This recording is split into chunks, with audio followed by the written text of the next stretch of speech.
Bonjour à tous, je vous prie, s'il vous plaît, aux gens qui sont dans la travée, d'avoir gentiment, voilà, de rester même aussi, vous pouvez. Merci à tous d'être là sur un sujet qui vous anime, réguler les GAFA. Nous sommes à la session numéro 24. J'ai le plaisir pour en parler d'avoir autour de moi, d'abord, elle n'est pas autour de moi, mais qui est Valérie Mignon, l'économiste, la membre du cercle des économistes, mais qui sera malheureusement par vidéo, parce que la pauvre vient d'avoir ce que nous avons tous eu, ou à peu près le Covid. Et donc, pour en parler en présentiel, à Aix, nous avons Laurence Devilliers, qui est professeure à l'ISMI et donc à Saclay. Sophie Narbonne, qui est chargée de la régulation économique à la CNIL, la Commission nationale de l'informatique et de liberté.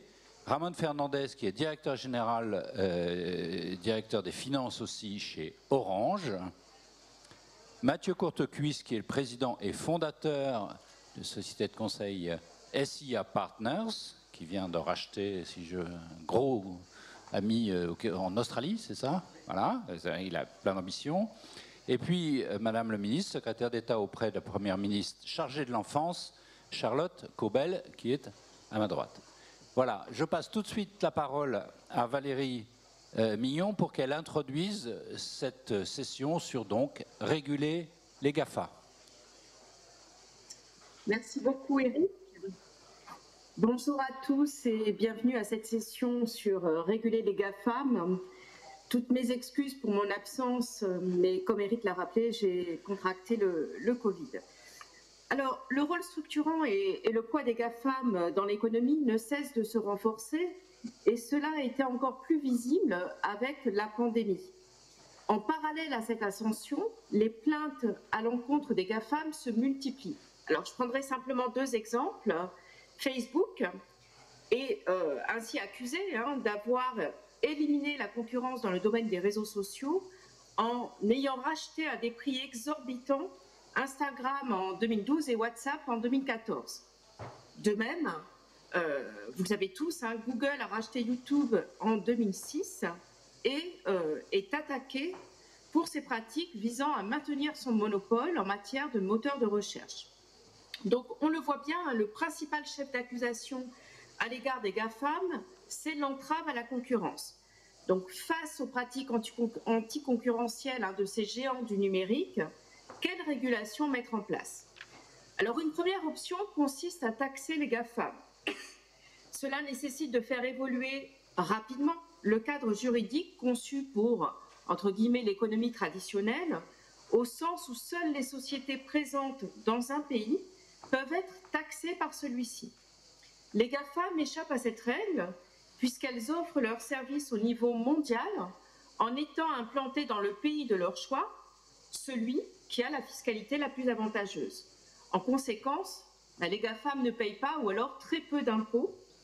Et donc des discussions sont actuellement en cours au niveau du G20 pour imposer une taxe numérique, mais celle-ci a été jusqu'à récemment refusée par les États-Unis. Une piste complémentaire pourrait être de demander aux GAFAM une contribution financière en soutien aux infrastructures numériques, eu égard à l'importance du trafic généré. Une deuxième piste radicale consiste à démanteler les GAFAM pour interrompre tout simplement leur croissance. Alors les bénéfices attendus d'une telle opération sont toutefois très incertains. Pourquoi? Tout simplement parce que rien ne garantit qu'il serait plus facile de réguler une multiplicité d'acteurs du numérique que les GAFAM en tant que conglomérats. Rien ne garantit non plus que le pouvoir de monopole serait supprimé. Il pourrait en effet, au contraire, s'étendre à plusieurs secteurs. Alors par ailleurs, un démantèlement des GAFAM aurait pour conséquence très probable un affaiblissement de celles-ci face aux GAFAM chinoises, les BATIX, qui pourraient alors devenir plus puissantes que leurs homologues américaines. Donc, je dirais que le démantèlement ne semble probablement pas à l'ordre du jour en ce moment. Alors, une troisième piste, c'est celle des amendes et des sanctions financières. Même si celles-ci peuvent être importantes, elles interviennent ex post et leur montant reste souvent dérisoire par rapport aux bénéfices réalisés par les entreprises du numérique. Alors, ces trois premières options, on l'a vu, elles sont peu concluantes. Du coup, une quatrième initiative suscite aujourd'hui un vif intérêt. Il s'agit du projet de législation qui est proposé par la Commission européenne au travers de deux textes, le Digital Services Act, le DSA, et le Digital Market Act, DMA, dont l'adoption est prévue pour cette année 2022. Le DSA a vocation à réguler les contenus illicites de la publicité, les propos, disons, haineux, et les fake news qui sont diffusés sur les plateformes numériques. Le DMA concerne la régulation de la concurrence sur le marché du numérique, avec la volonté de limiter les abus de position dominante qui menacent évidemment le jeu de la concurrence. Un troisième volet, ce que l'on appelle le Governance Data Act, est également prévu concernant le partage des données entre les différents acteurs de la société. Alors, ce projet européen de législation a comme caractéristique de proposer un cadre de régulation ex ante et non plus, comme c'est le cas actuellement, de prendre des mesures ex post pour corriger les pratiques, les écarts, disons, aux pratiques concurrentielles. Donc, la régulation, si vous voulez, elle devient ainsi préventive. Une autre piste de régulation ex ante consisterait à contrôler la façon dont les données sont collectées et mise à disposition des tiers. Les données dont disposent les GAFAM, ce sont devenus un outil stratégique à part entière dont ont absolument besoin les nouveaux entrants sur le marché. Or, tout simplement pour limiter la concurrence des tiers, les géants du numérique, c'est-à-dire les GAFAM, peuvent leur rendre l'accès à ces données très difficile et les exclure ainsi du marché. La question ici, c'est donc bien celle de la régulation des données, et elle devrait logiquement revenir aux autorités de concurrence. Au total, on le voit bien, réguler les GAFAM est une tâche très complexe et il va falloir trouver, je dirais, le juste équilibre entre régulation et non-entrave à la concurrence et à l'innovation. Donc nous allons débattre de tout cela aujourd'hui avec nos intervenants que nous sommes vraiment très heureux et très honorés d'accueillir. Éric, je vous redonne donc la parole. Merci Valérie.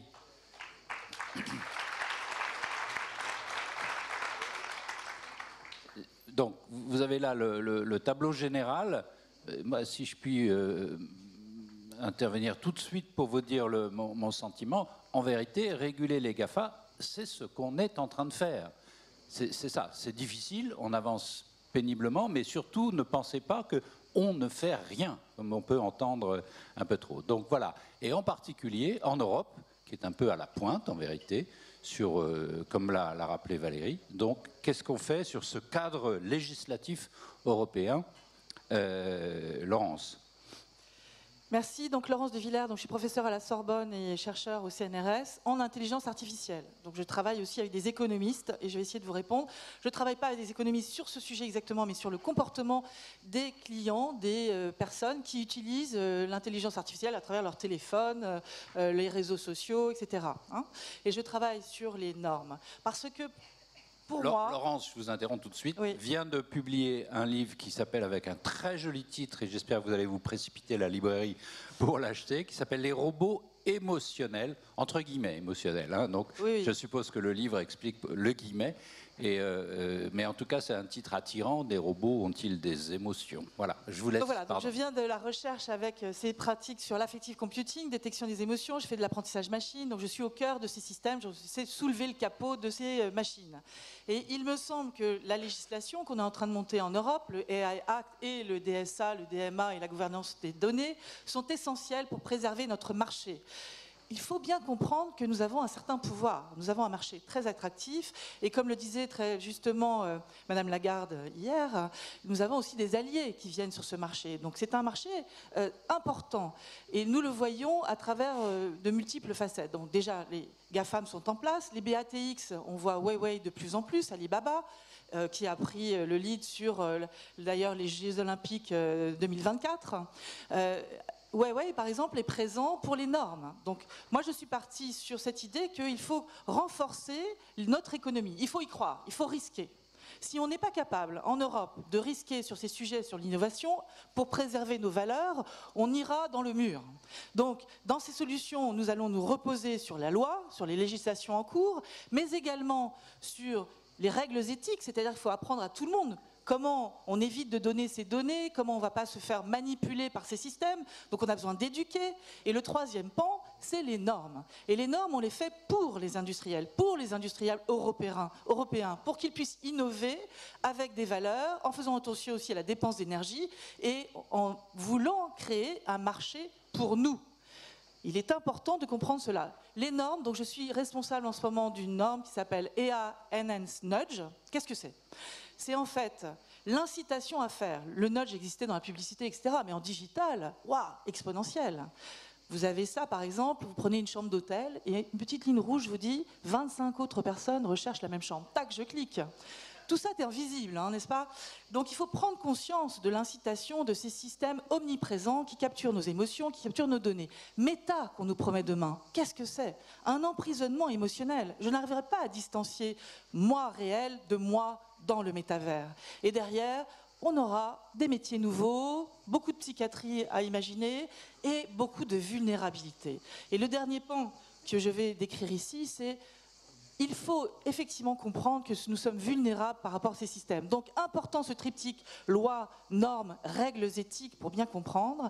Et important que le marché économique soit là, le marché européen draine des forces pour qu'on puisse développer une innovation respectueuse, positive, responsable, et responsable aussi de la dépense d'énergie, de la présence de femmes et hommes en égalité.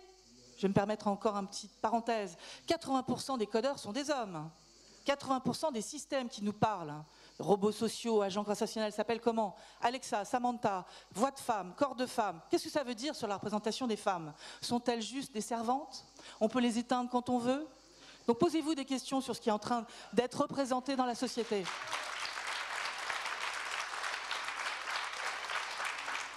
Imaginez demain, souterrainement, Huawei est derrière beaucoup d'acteurs qui essayent de faire ces normes. Il est urgent qu'on prenne conscience que c'est une guerre et on a besoin de toutes les forces et de toutes les forces en pluridisciplinarité, compter sur l'IA. Arrêtez de penser que nous sommes des techs et que nous ne pensons pas aux conséquences. C'est l'alliance en fait des économistes avec des informaticiens, avec des philosophes, avec dans la société une pluralité d'humanité numérique que l'on va réussir à prendre le pouvoir. Et dites-vous bien, nous sommes très bons. Et on ne le dit pas assez. Nous étions très bons en mathématiques, nous étions premiers à Shanghai, classement de Shanghai à Saclay, 3e à la Sorbonne. Qu'est-ce qu'on va devenir si on n'y croit plus?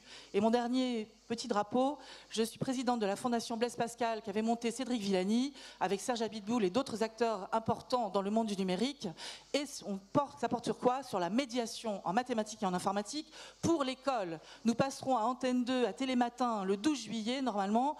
Il faut absolument que l'on pousse l'idée qu'il faut éduquer en même temps que l'on fait ces régulations.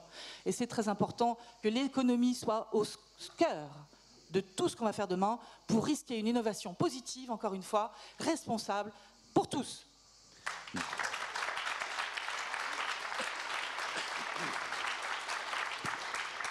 Merci. Pardon, ça m'étouffe. Je vous reprends la parole. Ne pensez pas que je vous éteigne. Mais pour la passer à Sophie qui va nous parler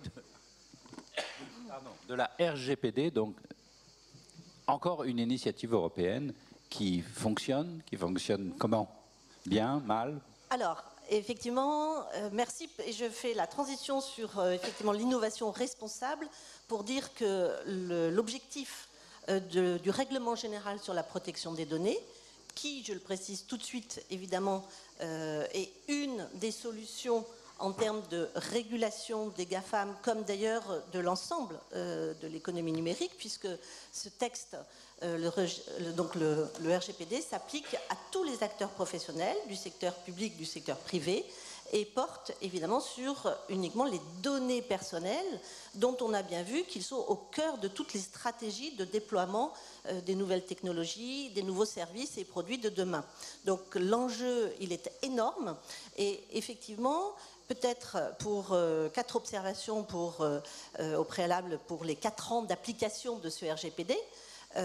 Donc, ce n'est pas donc l'unique solution et doit être de plus en plus mis en balance, et par le biais de l'interrégulation, les régulateurs ne doivent pas travailler en silo. J'y reviendrai, et c'est effectivement, notamment avec l'autorité de la concurrence, un travail de plus en plus approfondi que l'on mène de concert, et pas simplement à l'occasion des dossiers que l'on peut avoir à gérer ponctuellement. Donc vraiment un peu de la même façon que cela se passe déjà en Angleterre ou aux Pays-Bas. Deuxièmement, le RGPD, on peut dire, tout le monde le dit, il n'y a pas que la CNIL, donc je peux relayer le fait que c'est un succès sur le plan juridique, puisque c'est devenu un standard mondial qui a été adopté, repris dans le monde entier, que ce soit par exemple, on en parlait, l'État de Californie, le Brésil, mais également en Afrique. Oui, enfin, ça s'inspire, voilà. On n'est pas au même... mais il y a une inspiration. Donc ça, c'est un succès européen. Donc je pense qu'on peut s'en féliciter. Et d'ailleurs, la Commission européenne veut refaire la même chose à l'occasion de l'acte sur l'intelligence artificielle dont vous parliez. Maintenant, il y a le droit, et vous le savez, la réalité. Donc sur la réalité, en 4 ans d'application, on peut dire qu'effectivement beaucoup a été fait, mais que ce n'est pas encore suffisant et qu'on ne peut pas parler encore de succès opérationnel comme on peut parler d'un succès juridique, et ça j'en reparlerai. Et je terminerai la 4e observation par le fait qu'il y a quand même, et je veux mettre l'accent sur le rôle des entreprises, à davantage utiliser ce qui évidemment est une contrainte, mais en un accélérateur de performance, parce que c'est un vecteur de confiance fantastique à l'égard de ses clients, de ses fournisseurs, toute la chaîne et les partenariats de l'écosystème numérique. Maintenant, on le voit bien, tous les partenaires demandent s'il y a une conformité RGPD, d'où le déploiement de systèmes de certification et codes de bonnes pratiques professionnelles. Donc vous avez vraiment, en tant qu'entreprise, une responsabilité à l'utiliser comme tout simplement atout de compétitivité, puisque ça fait partie des paramètres de concurrence, comme peut l'être le prix. Donc ça, je pense que pour un cercle d'économistes, ça méritait d'être dit. Maintenant, je vais, j'ai 2 minutes, mettre l'accent sur la question de l'extraterritorialité, qui a pendant longtemps effectivement été le problème majeur pour pouvoir effectivement réguler les GAFAM. Et à cet égard, le RGPD a été une avancée, puisque dès lors que sont ciblés des ressortissants européens, où que se trouve l'entreprise, donc contrairement à ce qui nous était présenté à l'origine en matière de droit fiscal, les règles s'appliquent. Donc là, effectivement, les entreprises européennes savent qu'il n'y a pas de distorsion de concurrence dans la mesure où les entreprises étrangères doivent appliquer ces mêmes règles. Et on a un gardien du droit, qui est la Cour de justice de l'Union européenne, qui ne se prive pas de prendre des décisions très emblématiques qui créent de l'instabilité juridique pour les entreprises et d'ailleurs les administrations. Tout le monde est concerné. Quand elle dit « Ah là là, l'accord qui a été passé entre les États-Unis et l'Europe pour garantir la protection des données personnelles qui partent vers les États-Unis, ça ne respecte pas du tout les standards européens, donc j'invalide cet accord. » Donc c'est vrai qu'il y a quand même d'énormes difficultés à pouvoir trouver là tout de suite, c'est une question de temporalité, des solutions. Ça nous a conduit d'ailleurs dans l'instruction des plaintes que l'on reçoit effectivement de plus en plus. Elles ont doublé nos plaintes entre 2016 et 2019. Et ça ne fait que commencer ce mouvement. Donc on a effectivement sur cette question de l'extraterritorialité des prises de position fortes pour maintenir la pression, et on voit que le droit est une arme, en définitive, qu'il faut savoir utiliser, comme le font très bien d'ailleurs les Américains ou les Chinois. Et sur le mode de régulation, et je conclurai par cela, peut-être vous donner des illustrations effectivement de ce que je vous disais, puisqu'on a à la fois une régulation qui se fait ex ante via la production de guidelines, de guides de bonnes pratiques. On annonce ce que l'on va faire. On l'a fait pour les cookies. J'entendais précédemment dans la conférence sur la souveraineté numérique, le RGPD avait été une catastrophe pour les éditeurs de presse. Ce n'est pas le RGPD qui est une catastrophe, c'est le modèle économique des cookies qui repose sur la captation prédatrice des données des internautes, pour lesquels la CNIL a fait un plan d'action, a indiqué quelles étaient ses recommandations, elle a laissé le temps de la mise en conformité, et ensuite effectivement elle passe à la phase répressive, c'est le ex post, avec des sanctions inédites jusqu'à présent. Évidemment, vous allez me dire que ce n'est pas grand-chose, mais cette année, enfin l'année 2021, c'était 247 millions d'euros, principalement effectivement d'ailleurs sur la problématique des cookies s'agissant de Google et c'était Amazon, ouais.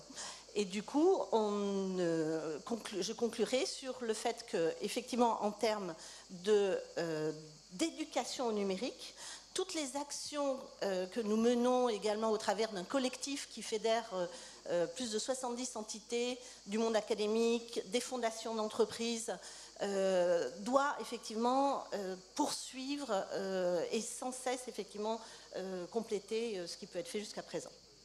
Merci beaucoup. De ces deux visions qui nous disent que l'Europe défend ses valeurs en vérité et commence à plutôt bien les défendre si je vous écoute. Mais évidemment tout ça repose, cette défense des valeurs, tout ça repose quand même sur une solidité économique et technologique qui est quand même branlante par rapport à la surpuissance économique et technologique, disons des Américains, sans parler des Chinois. Alors de ce point de vue-là, est-ce qu'on peut se faire un tableau des forces européennes? Sont-elles en train de regagner du terrain d'un point de vue économique et technologique? Ramon Fernandez. Merci Eric, bonjour à toutes et à tous. Alors moi je vais faire 3 points très rapides. Le premier, pourquoi c'est un sujet? Le deuxième, qu'est-ce qu'on a fait?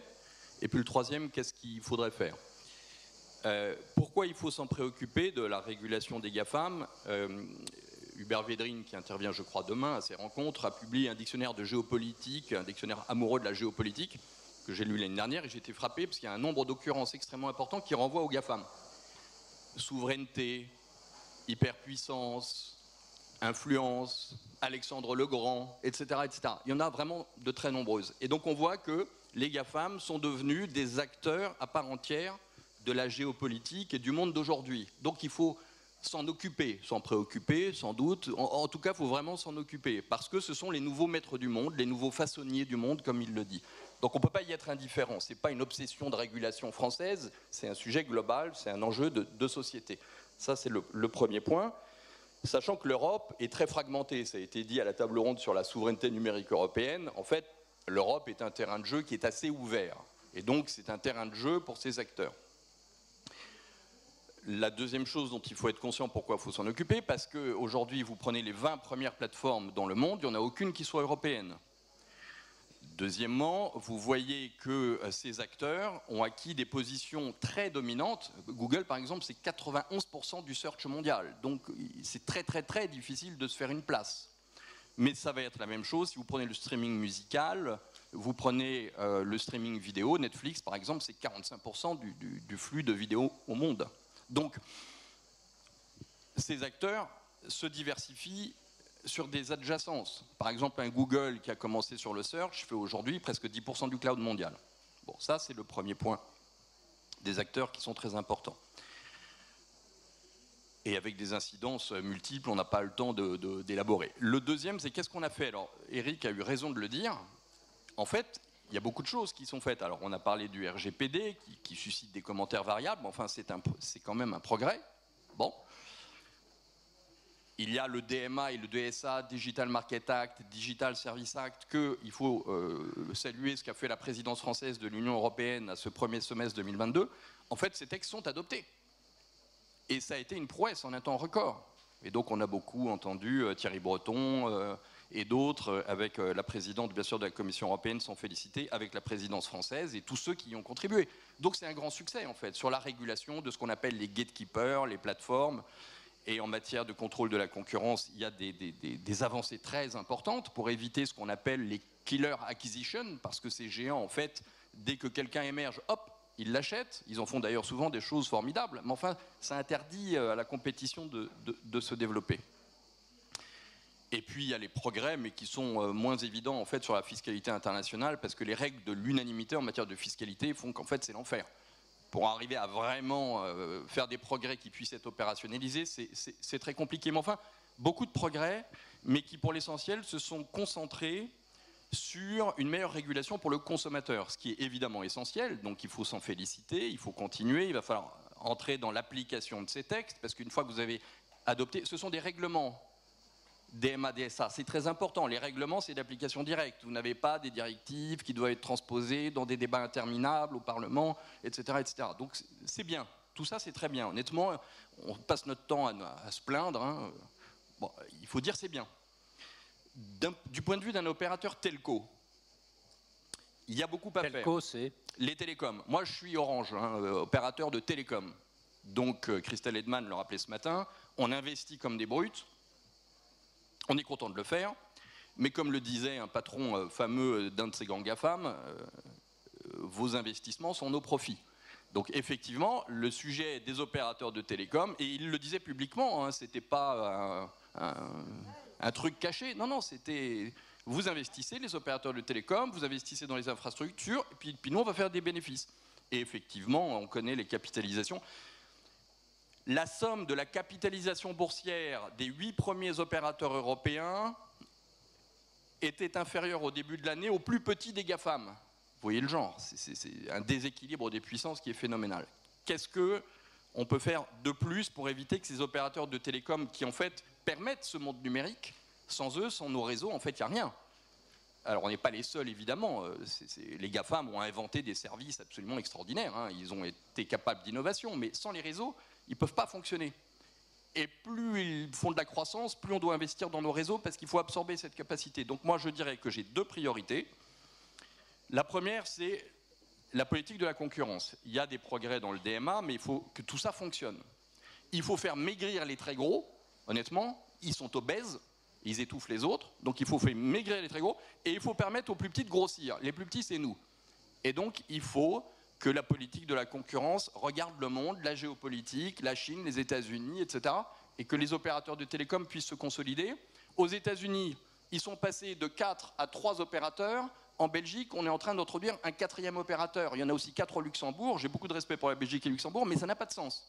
Donc il faut que les opérateurs puissent se consolider, puissent être plus forts pour jouer le jeu de cette compétition mondiale. Sinon, on sera des nains et on pourra se lamenter sur la souveraineté numérique pendant très longtemps. Mais les opérateurs auront vendu leur tour, leurs actifs stratégiques, et ce sera des fonds de private equity qui auront pris le contrôle.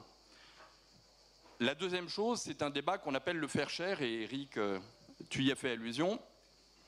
La très grande bizarrerie en fait, de notre monde, c'est que les 10 GAFAM ne participent quasiment pas au financement des infrastructures que nous déployons, alors qu'on estime, par exemple, que dans les 4 prochaines années, il faudra surinvestir 15 milliards de plus pour absorber l'explosion du trafic venant de ces opérateurs. en France? Non, en Europe. En Europe. En Europe. Enfin, c'est colossal. C'est absolument colossal. Et 55% du trafic est fait par 6 plateformes. Donc le fair share, qu'est-ce que c'est? C'est un débat qui s'ouvre maintenant, que la Commission européenne a ouvert ce printemps, c'est de dire, voilà, il serait temps que les GAFAM participent au financement des infrastructures. Et ça va être une grande bagarre qui va être très compliquée, mais qui est en fait assez existentielle pour permettre... Concrètement, comment? Quand vous êtes en voiture et que vous prenez l'autoroute, vous payez un péage. Ça vous paraît assez naturel. La bizarrerie, c'est que les GAFAM, nos amis qu'on adore, hein, ne payent quasiment rien au titre du péage, alors même que l'explosion des trafics suscite des dépenses beaucoup plus importantes d'investissement. En Corée, par exemple, il y a un jugement récent qui a imposé à une de ces plateformes, que je ne citerai pas, de contribuer, c'est un tribunal qui l'a décidé, de financer davantage les infrastructures pour faire face à l'explosion du trafic lié à... c'était une série télévisée qui suscitait beaucoup d'appétit et c'était un peu en Corée du Sud. Merci Ramon, on reviendra notamment sur faire maigrir les gros. Je vous poserai à tous un peu la question comment on peut faire. Alors vous avez remarqué qu'il n'y a pas de GAFAM autour de la table. Oui, on leur donne pas la parole. Pourquoi? Parce que c'est pas très commode. Disons qu'ils sont sous la table, je dirais. Dans la salle aussi. Il y en a dans la salle. Alors, je ne veux pas vous demander de les défendre, mais de nous poser des questions comme si... Aussi, je les défendais. Voilà. Oui, je pensais bien de parler de régulation, mais peut-être en introduction, on pourrait peut-être parler un peu d'innovation également. Et de dire que là, on rentre dans un moment où on a énormément besoin d'innovation. Alors, il faut la localiser, etc. Mais face à l'inflation, par exemple, on peut se dire que ça serait bien qu'on développe plus d'IA, plus de productivité, et que, évidemment, on a besoin de tous ces écosystèmes d'innovation qui sont à disposition pour développer de la croissance pour la décennie à venir, pour lutter contre la décarbonation aussi. On a besoin des acteurs de la tech pour travailler contre la décarbonation, enfin pour la décarbonation de nos économies. Donc l'innovation, c'est quand même important, et la régulation, elle doit se positionner, je dirais, sous l'innovation, et pas avant, mais après. Et je pense que c'est un point important, parce qu'on ne va pas réguler des choses qui n'existent pas jusqu'à présent. Alors là, on a l'impression quand même que ces grandes plateformes ou ces grands acteurs de la tech se fichent complètement de la régulation. C'est absolument faux. D'abord, ils ont peur des sanctions.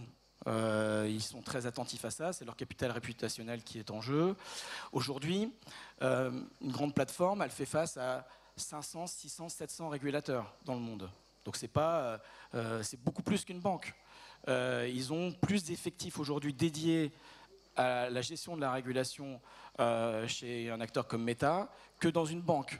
Donc ils ont pris la mesure du poids de ces réglementations. Mais la réalité, c'est qu'au-delà des réglementations et des objectifs qu'elles poursuivent, si on reprend l'exemple du RGPD, comme ça a été évoqué effectivement lors de la table ronde précédente sur la même thématique, quand on regarde les dynamiques concurrentielles en termes de développement de la publicité en ligne, on ne peut pas considérer qu'en tout cas la RGPD, même si ce n'était pas son objectif primaire, elle n'a fait qu'accélérer cette concentration. Parce que quand on régule, on crée aussi des barrières à l'entrée.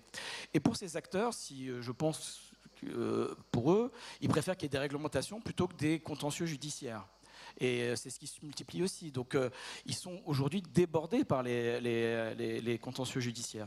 Donc la réglementation permet de canaliser ça. Donc en fait, aujourd'hui, il me semble que ces grands acteurs sont plutôt intéressés à ce qu'il y ait des cadres réglementaires qui existent et sur lesquels ils peuvent aussi en tirer profit en termes de dynamique concurrentielle. Parce que le fond du sujet, c'est quand même la concurrence. Et si on reprend un acteur comme Meta, l'arrivée de TikTok a créé plus de soucis que l'arrivée du RGPD. Donc ces dynamiques concurrentielles, quand on dit à longueur de temps, ces acteurs ont acquis des positions dominantes tellement fortes que plus personne ne peut arriver, c'est pas vrai. Là, on a un exemple d'un acteur qui a émergé en très peu de temps, qui d'ailleurs sera probablement interdit aux États-Unis très prochainement. Et donc, au fond, on voit bien que c'est quand même possible de venir les défier. Donc, il n'y a pas, la messe n'est pas dite. Oui. À la chinoise. Oui, mais enfin, ça a été développé quand même dans le marché américain avec une prise de part de marché qui est absolument considérable. Et les réponses d'Instagram aujourd'hui ne sont pas totalement à la hauteur de la dynamique de la prise de marché par TikTok. Donc on voit bien qu'il est quand même possible de venir les concurrencer. Alors pourquoi nous, on n'arrive pas à fabriquer en Europe ça? Alors on pense régulation, mais on pense jamais, en tout cas ça commence à venir, mais on ne pense pas vraiment à la commande publique. C'est-à-dire qu'on préfère mettre en place des réglementations plutôt qu'une commande publique ambitieuse. Financer l'innovation de rupture. Faire en sorte que ces acteurs, le souhait de voir transcrire nos valeurs, de voir transcrire nos propres règles, on pourrait les mettre dans les cahiers des charges de notre commande publique. On préfère faire des textes. Et on empile les textes au fur et à mesure du temps, plutôt que de piloter des appels d'offres. C'est en train de changer un petit peu quand même. Oui, alors, mais ça arrive. De mobilisation européenne, tout à fait. Cloud, etc. Il y a pas mal de projets. Exactement, on est en train de créer une DARPA européenne, mais bon, ça fait quand même quelques décennies d'écart en fait. Donc là, il faut venir le rattraper. Mais pour moi, c'est plus important les 800 milliards qui sont annoncés en matière d'innovation de rupture en Europe que les textes réglementaires qui arrivent. Et il faut bien comprendre que même ces acteurs ont commencé aussi à apprendre à penser la régulation, et on le voit dans le développement par exemple du métaverse et des comportements addictifs qui pourraient en découler. Nous, on travaille dessus, on voit qu'ils anticipent un certain nombre de fonctionnalités qui devront faire partie de ces plateformes pour anticiper des dérives potentielles à venir. Donc, ils n'attendent pas les régulations. Et c'est vrai que c'est très difficile de réguler aussi le monde du métaverse aujourd'hui, parce que, évidemment, les régulateurs ne savent pas exactement ce qui sera dedans. Donc, ça incombe à ces acteurs-là de prendre la mesure de ces éléments d'autorégulation.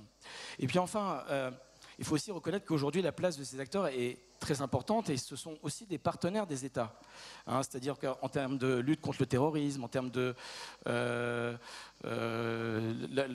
pornographie, les trafics humains aussi, la lutte anti-blanchiment, etc., ce sont devenus des acteurs sont des opérateurs d'importance vitale maintenant.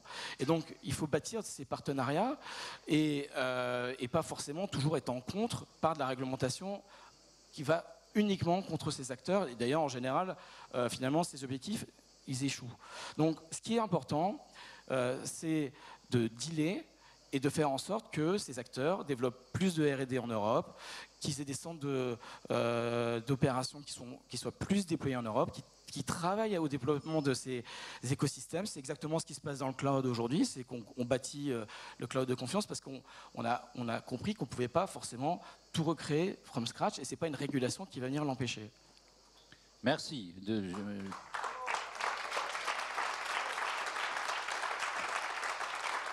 Alors, vous venez de faire allusion à la pornographie. Donc, Madame le ministre, vous êtes chargée de l'enfance. Qu'est-ce qu'on peut faire pour protéger les enfants? Alors, merci de me donner la parole pour faire un petit pas de côté public, et un public très particulier que sont les enfants. Donc, mettons-nous à hauteur d'enfants. C'est un public cible, bien sûr, mais c'est un public aussi vulnérable. Et donc, vous avez parlé souveraineté, économie, vous avez parlé concurrence. Moi, je vais vous parler aussi un tout petit peu protection. Et vous comprendrez donc, évidemment, que, bien sûr, je suis pour la régulation et la réglementation, mais pas que, ça ne suffit pas. Et je suis pour associer ces principaux acteurs à notre action et à l'action publique, évidemment. Quelques chiffres qui sont aujourd'hui quand même tout à fait éloquents. L'âge moyen d'utilisation du premier smartphone, c'est 9 ans. 18% des enfants de 6 à 7 ans sont inscrits sur des réseaux sociaux. 6 à 7 ans. TikTok, Snapchat. Cette proportion monte à 40% pour les 8 à 11 ans. Évidemment, tout ça peut être un formidable levier d'épanouissement et d'éducation. Je ne suis pas là pour dire que c'est nécessairement une catastrophe, ni pour préconiser, comme certains l'ont dit, comme la Chine, de fermer l'accès de tout ça à nos enfants. Mais il faut quand même avoir conscience de conséquences assez néfastes. À 12 ans, un tiers des enfants ont eu accès à du contenu pornographique. 20% des enfants, au moins, ont été victimes de cyberharcèlement, et ce chiffre monte à 25% pour des lycéens. Voilà. Donc évidemment, tout ça, il faut en tenir compte.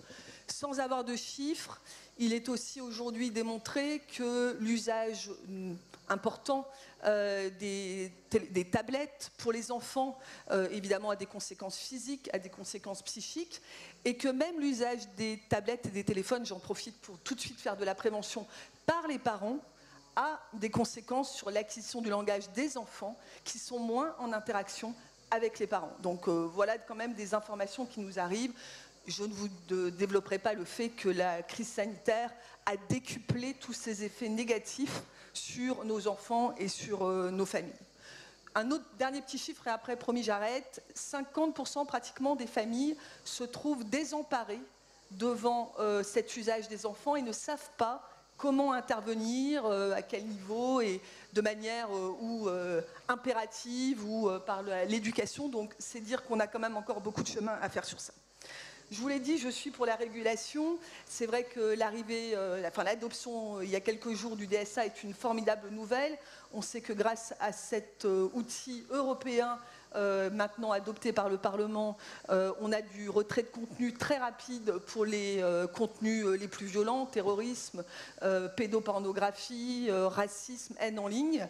Le président de la République nous a chargé, avec mon collègue Jean-Noël Barrot, de conduire un travail complémentaire pour pouvoir développer cette norme aussi sur les contenus offerts aux enfants. Donc on n'est pas côté teneur des contenus, mais côté public vulnérable à protéger. Ça sera une des priorités qui sera dans ma feuille de route.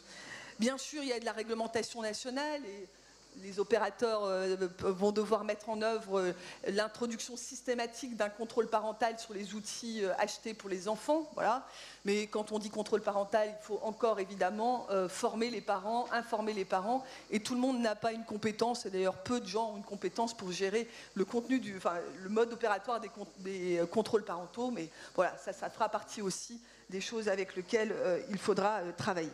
Alors, régulation, législation, il faut évidemment de l'information, c'est ce que je me suis autorisée à faire avec quelques chiffres un peu rébarbatifs, mais aussi beaucoup de formation.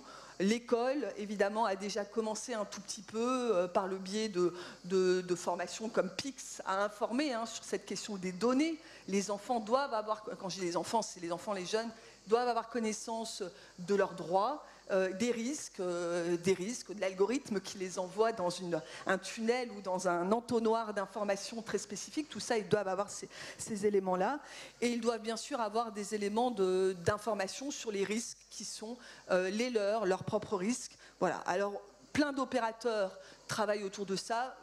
Pardonnez-moi de faire la publicité pour e-Enfance, qui est une association extrêmement dynamique qui contribue à plusieurs titres à la formation dans les écoles, à l'information des parents et même à l'action, puisqu'elle a mis en place le 3018 sur lequel les enfants peuvent appeler le 3018. Mettez ça dans vos tablettes et donnez ça à vos enfants pour pouvoir dénoncer des faits de cyberharcèlement et des faits autour, en tout cas, de ce qu'ils peuvent vivre sur le numérique. Il faut s'appuyer aussi évidemment sur les GAFAM pour contribuer à cette information et à cette formation.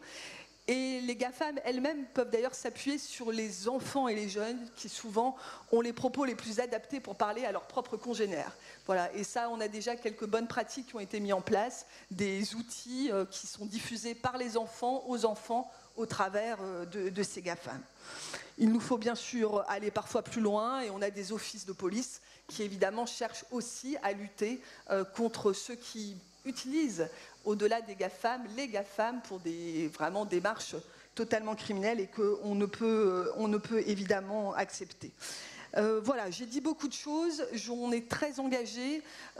Si j'ai ce matin réussi déjà à vous alerter pour vos propres familles, vos propres enfants sur tous ces enjeux, c'est un partenariat riche qui s'ouvre, enfin qui continue, vous l'avez dit tous, la CNIL est très investie aussi dans ces sujets de formation et d'information. Il nous faut continuer au sein de notre vie privée et au sein de nos espaces économiques, passer d'ailleurs par les parents dans les entreprises pour faire passer ces messages. Évidemment, les GAFAM sont un espace totalement extraordinaire, mais attention aux publics les plus fragiles que sont nos enfants.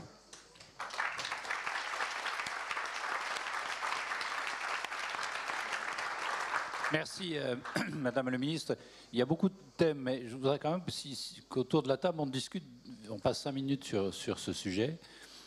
Est-ce qu'on en fait vraiment quand même assez? Est-ce qu'il ne faut pas, comme de même que l'Europe doit changer de dimension sur la souveraineté, est-ce que là, sur les enfants, quand vous dites que la moitié, si j'ai retenu parmi les chiffres, la moitié des parents sont totalement désemparés de ne pas savoir quoi faire, est-ce que ce n'est pas à la puissance publique de prendre la main pour faire... Alors, on en parlait avant sur la Chine qui a interdit les jeux vidéo aux enfants de, je ne sais plus, de moins de 11 ans, plus de 3 heures par semaine. C'est évidemment anti-liberté.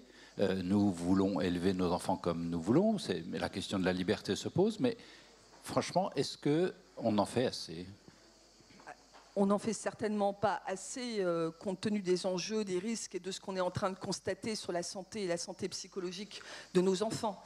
Après, nous croyons, c'est nos valeurs, que l'éducation et l'information et la formation sont préférables aux interdictions. Je vous l'ai dit, il y a des obligations qui ont été créées par les normes européennes, créées par les normes, reprises par les normes françaises, confortées par les normes françaises. Moi, je crois aujourd'hui qu'il faut associer tous les acteurs, en ce compris les GAFAM, et vous l'avez dit, utiliser la manne économique qu'ils obtiennent grâce, en ce compris aux enfants, qui sont, je le répète, une cible économique extrêmement intéressante pour les GAFAM aussi, c'est une cible publicitaire intéressante, et bien utilisons-les, et je suis sûre qu'elles ont elles-mêmes intérêt à participer à la formation et à la protection de nos enfants, parce que nos enfants, ce seront aussi leurs utilisateurs et leurs clients d'après. Et ils ont intérêt à ce que tout ça se fasse le plus vers des objectifs et des valeurs communes. Laurence ? Oui, j'entends cette formidable énergie. Je ne peux quand même que repenser que pendant 5 ans, je n'ai pas vu beaucoup arriver des formations de ce type. On prône maintenant le code à l'école en 5e. Il ne s'agit pas de faire coder les enfants, il s'agit quand même de les éduquer aussi sur ces concepts de sécurité. Qu'est-ce qu'on fait ? Est-ce qu'on se fait manipuler ? L'addiction par le jeu. Et vraiment, ça, je ne le vois pas arriver. Donc ces fondations et ces associations qu'on soutient à la Fondation Blaise Pascal, je pense qu'il faut qu'on travaille de concert parce qu'il y a là, c'est une fondation nationale, donc il y a des tas d'endroits en France où il n'y a pas la possibilité d'avoir une grande université ou un écosystème qui draine des possibilités de comprendre cela, donc il faut aller au-delà, il faut vraiment comprendre. Et puis en plus, il y a un vrai souci sur l'éducation, on ne va pas inventer des profs en informatique ou en technique demain, donc comment on fait pour, dans la communauté que nous sommes, compter aussi peut-être sur les seniors, pour revenir aider, comment on fait agilement pour aujourd'hui engager vraiment cette étude sur comment on éduque sur l'informatique, l'intelligence artificielle, l'éthique de cela, la sécurité sur nos données, une espèce de conscience aussi de la dépense d'énergie. Je pense que nos enfants seraient à même de le comprendre, nos enfants et leurs parents. Et j'avais parlé de Coding Goûter, on fait ça dans des associations, à Vitry-sur-Seine, dans des tas d'endroits en France, Clermont-Ferrand, etc., pour pousser cela. Et je ne vois pas cet effort fait au gouvernement réellement, en tout cas pendant ces 5 dernières années. Donc je pense que grâce à vous, je vous remercie de m'ouvrir un boulevard pour mes nouvelles fonctions. Dans ma feuille de route, très clairement, le président l'a redit. Parfait. Voilà, c'est une priorité. J'ai un champ des possibles absolus, mais le numérique est une priorité. Hier, j'étais à Prague, puisque vous savez que c'est la présidence tchèque qui succède à la présidence française, pour porter cet engagement au niveau européen. Donc, je l'ai dit, l'appel de Christchurch doit avoir un 4e pilier sur les sujets enfants. On va continuer à décliner, on va prendre le DSA pour le décliner côté enfant et compter sur mon énergie. Alors, je suis positive, je suis optimiste, mais je suis têtue et vraiment, sur ce sujet-là, il faudra... Ce que j'ai simplement voulu dire, c'est que bien sûr, les pouvoirs publics ont un rôle essentiel, mais il faut s'appuyer sur l'ensemble, sur nos autorités de contrôle qui ont déjà beaucoup fait. Je vous trouve un peu sévère quand même, parce que les autorités de contrôle ont déjà pas mal fait. Mais effectivement, ce que je voulais dire, c'est que régulons les GAFA, mais emmenons-les sur ces sujets-là avec nous. J'ai la facilité de penser que le sujet de l'enfance est relativement consensuel à travers la planète, que la protection de nos enfants est quelque chose de consensuel et que nos GAFAM nous rejoindront, elles ont déjà mis des ponts pour nous aider à protéger nos enfants des effets négatifs de ce développement des GAFAM. Voilà. Donc oui, comptez sur moi. Je peux râler, je peux hurler, c'est vrai. Bon, c'est ma première vraiment sortie comme ça, je ne le fais pas comme ça, mais je comptez sur moi. On compte sur vous. Bon, alors totalement un autre sujet, réguler les GAFA, évidemment, ça passe quand même par là où sont les GAFA, c'est-à-dire les États-Unis. Qui peut nous brosser la situation aux États-Unis? Est-ce que... Parce que le président Biden a essayé de le faire, est en train d'essayer de le faire, mais il n'a pas une grande puissance politique à la Chambre. Donc, et nous, pouvons-nous fondamentalement nous attendre avec ou attendre, ou qu'est-ce qu'on fait avec les Américains? Ramon, tu veux répondre? Ce qu'on peut dire là-dessus, c'est qu'il y a aussi un débat très très vif aux États-Unis sur ce même sujet. Donc, en Californie, il y a une sorte de RGPD. C'est pas exactement la même chose, mais c'est pas rien. Donc, il y a un débat. Il y a un débat international. Il existe aux États-Unis. Je pense qu'il y a un grand sujet de débat sur l'extraterritorialité des lois. Donc ça, c'est un vieux sujet, mais sur lequel on doit absolument continuer à progresser. Ça renvoie là aussi à la problématique de la capacité de l'Europe à déterminer ses propres normes, à les imposer et donc à exister sur la scène internationale. Souveraineté numérique européenne, mais de manière plus générale, capacité de l'Europe à y dicter ses propres normes dans tous les domaines, social, comptable, environnemental, on ne parle pas mais ça fait partie de notre ADN nécessairement. Donc voilà, je pense qu'il faut continuer cette discussion, il faut se doter des outils et des opérateurs. On a encore la capacité en Europe d'avoir des acteurs de ce monde numérique qui puissent demain être encore actifs, et notamment dans le monde télécom. Pardon de parler pour ma paroisse, mais moi j'en suis très très très convaincu. Si on ne crée pas un cadre, y compris de régulation, qui permet à chacun de trouver sa place, du coup les GAFAM emporteront tout. Voilà.